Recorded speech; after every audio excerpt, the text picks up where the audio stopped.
I'm Deborah De La Torre with Pharm-Aloe, and I am in Corrales, New Mexico with Andrea Pabel-Deane, who is visiting from her ranch in Santa Fe, New Mexico.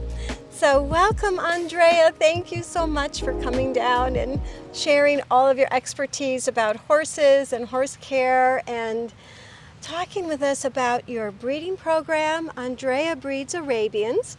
This is one of them. I'm fortunate enough that my father bought her for me from Andrea. And Andrea also is a T-Touch practitioner, which is the Tellington Touch method for many years. And she's going to share some of that with us as well. So thank you, Andrea. I'm so happy to be here. And it's so nice to see my girl again, to visit her. And so, yes, I use a lot of T-Touch and I use a lot of aloe with it. And it's a perfect combination to have these two modalities together. Okay, so Andrea, how long have you been involved with horses? You came from another country originally. Germany. I came from Germany, and I've started riding lessons thanks to my mother when I was 5 years old. And I rode classical dressage only in the arena with a very strict military instructor, and I was so bored of it.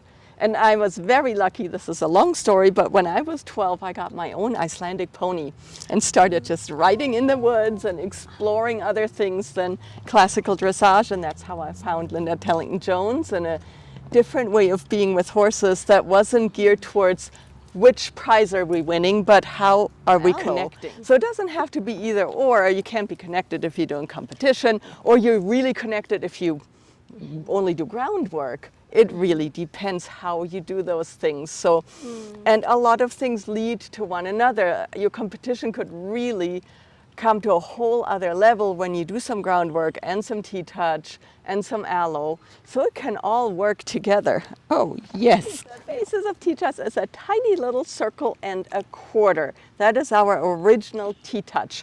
So you could imagine, here, hold her for a second, like I'll show it on my arm, my fingers are slightly curved and I move my skin in a circle and a quarter. And then I go to another place. I could show it on her. Maybe we'll move her over here a little bit, where you just do a little circle and a quarter. And then there's other T-Touches. Something's on her head, a fly or something, where you actually use your whole hand. This one is called the lick of the cow's tongue, and you go from under the belly to up here. And you have to turn your hand around at a certain place. But this would, for instance, really help. See if a horse is girthy, they are reacting to the saddle girth, or before you ever start them, you could do this. And if you're doing circles back here, see if they're not feeling very well, you could work on their abdomen with a Tellington touch that's called the abalone, where you have the whole hand on the horse like this. So there is wonderful ways to incorporate that. You can do Tellington touch for yourself too. It works for people too. So it's really just a little circle and a quarter is the basis of this. The thing you can do to help your horse relax is simply tail slides. You want to stand to the side of the horse and not directly along. And these long slides on the tail can be really helping your horse to relax. You can do it before a competition. You can do it when they don't feel well. So this here is actually a continuation of their spine, their tail. So to be mindful when you take it to the side, we don't just pull on it, we gently move it. And really just stroke the hair out. Works great for people too who have headaches.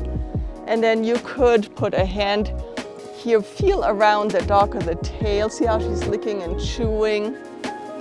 Sometimes in a colic, horses can just pass gas just from that. And I can put a hand here and do a little tail circle under and pushing up slightly, right? You can go in either direction. And some horses, if they have a clamped tail, you have to work on that, but she doesn't. You can do a little purling of the tail like that.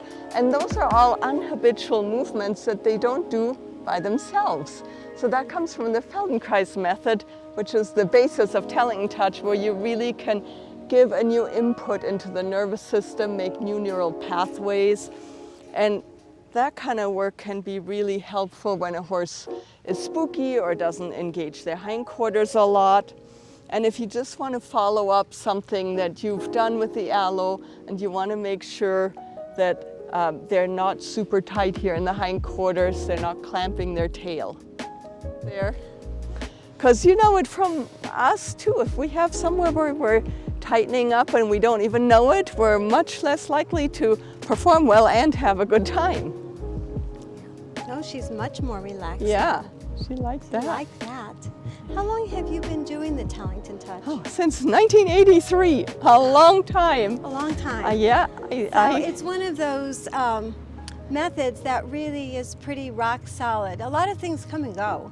A lot of things come and go, that is right. But T-Touch has remained a really important modality in working with horses, and there's a whole part of groundwork too, and a method of riding with different things, the joy of riding. You are a big fan of aloe because you see that the aloe has some of the same effects as the T-Touch of getting to the cellular communication and getting the horse to relax.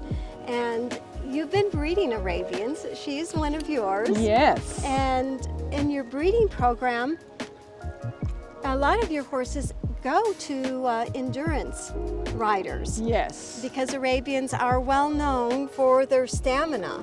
And I think about horses as being kind of iron butterflies. They are so strong and they have so much power. And then on the other hand, they have a lot of issues with the GI, with their gastrointestinal issues, their gut issues, and anything that we can do to help them along with that, because horses can go from being fine and then in a colic in 5 minutes. Yes. And then sometimes, unfortunately, very sadly, die. Colic is the #1 killer of horses. And we found that the aloe is extremely relaxing. It's analgesic, so it's soothing to the whole gut. It helps it to relax, and when you can catch your colic, your horse colicking early, I think you have a better chance before the whole gut starts to get tighter and tighter and tighter, and a horse's stomach is not attached inside, which is kind of strange, because ours are attached and a horse is not. And then if a horse goes down and they have a stomach ache, they tend to roll. And then as they're rolling, they can get a twist of the intestine. And when that intestine twists, then only surgery would be able to save the horse's life, as there's a strangulation of the whole GI tract, and the horse is not going to survive that. So if you can catch your colic early and do some of these touches to help them to relax, and give them aloe, and you can give them an aloe gut, 2 ounces of aloe every 15 minutes, and I recommend 4 of those in the first hour. All about how to administer the aloe, and we were talking about colic, and I would recommend that everybody have at least 4 tubes of the aloe gut on hand for emergencies. This is great to have when the colic is just first starting, because if you can catch it early, you're helping the GI tract to relax. It is analgesic, so it's pain relieving, and I find it works really, really well in colic situations. A lot of horses, you have a hard time giving them a tube. So what I do, if she were in a colic, I would give her just 2 capfuls of the aloe juice. Are you going to eat that? There you go. And she just licks it right up. Now, when a horse is in a colic, you really don't want to feed them, but sometimes you could just sprinkle a few pellets of something that they're used to having, that they like. And there she's licking it up, and she'll lick the whole 2 capfuls. So you could give 2 capfuls every 10 to 15 minutes, because there is not a toxic level. So a maintenance, I'll talk a little bit about feeding. So a maintenance level of the juice is 1/2 capful a day. The stress or the loading dose of the juice is 2 full capfuls a day. So that's 60 ml. If you're looking at the aloe gut syringes, is 60 ml, and that's the amount that you would want to use for any kind of a stress situation, and also could be used as a loading dose when you're first starting your horse on aloe. It's nice to get everything really nice and saturated, all the cells saturated with a nice amount of aloe. We also have aloe pellets, and you would feed 3/4 of a cup of the aloe pellets for a maintenance dose, or you would feed 3 cups for a stress or a loading dose of the pellets, and they love the taste of the pellets. So Deborah, could you show them the bottle cap? That's this little bit, because I used to think it's a cupful. No, it's a bottle cap. It's a half of an ounce. This is a 1 ounce measure. Whereas here we're talking cups, but I used to get that mixed up in the beginning. Cups and capfuls. Yeah. And Andrea, you are a big proponent, and with all your horses in your breeding program and your endurance horses, you like to see aloe used every day. Every day. I really think that prevention really goes a long way. I don't wait till my horse is not feeling well to pull out the aloe that I have somewhere. This is my every day, keeping them well, keeping their gut happy. I might up the dose for competition. I might say, oh, we're doing more aloe. But this is not like some emergency thing that I have in the, back of the shed somewhere. And especially my pregnant mares, they get aloe every day. And if you have foals from 7 to 14 days, they usually get like a foal diarrhea. People have varying ideas why that happens, but it can be pretty harsh on them. They can get really dehydrated. And I have found personally, if I keep my mares on aloe while they're nursing their babies, that hardly ever happens, or very minimal, because through the milk, the foals get the benefit of the aloe.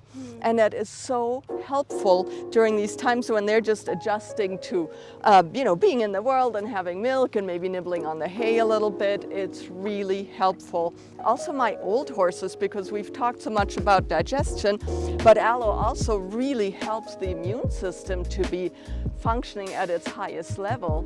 And old horses, and I mean young horses too, but especially my oldies get a lot of aloe because I want their immune system to have the support. And I have their digestive system to have the support. So this is really like an all-around wellness product for me that I literally use every day.